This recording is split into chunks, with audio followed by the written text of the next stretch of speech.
खुलुमबाय स्टुडियोआव आं उदांस्रि मुसाहारि फिन आरोबाव मोनसे दुखुनांथाव खौरां गंसे बिरखंनि हरखाब जाब्रबथायाव महाराष्ट्रनि लेङाइ गिबि मन्थ्रि अजित पावारनि जिउ खहा थारैनो बिरखंनि जाब्रबथाय जानाया गोदान खौरां नङा खनसे नङा खननै नङा गोबांबार बिरखंनि जाब्रबथाया हादराव जावले-जावले जाफ्लेबाय थानायखौ नुनो मोननाय जादों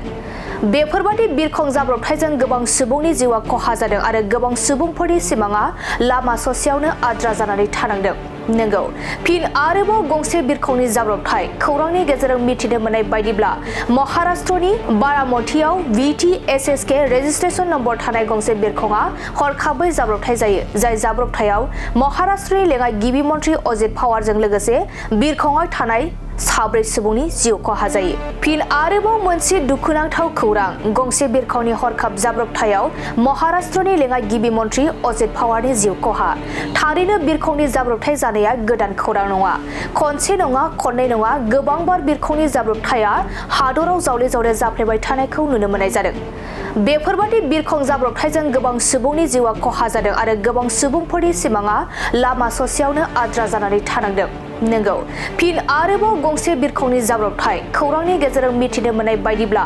महाराष्ट्रनि बारामतीआव VTSSK रेजिस्ट्रेशन नम्बर थानाय गंसे बिरखंआ हरखाबै जाब्रबथाय जायो जाय जाब्रबथायाव महाराष्ट्रनि लेङाइ गिबि मन्थ्रि अजित पावारजों लोगोसे बिरखंआव थानाय साब्रै सुबुंनि जिउ खहा जायो फिन आरोबाव मोनसे दुखुनांथाव खौरां गंसे बिरखंनि हरखाब जाब्रबथायाव महाराष्ट्रनि लेङाइ गिबि मन्थ्रि अजित पावारनि जिउ खहा थारैनो बिरखंनि जाब्रबथाय जानाया गोदान खौरां नङा खनसे नङा खननै नङा गोबांबार बिरखंनि जाब्रबथाया हादराव जावले-जावले जाफ्लेबाय थानायखौ नुनो मोननाय जादों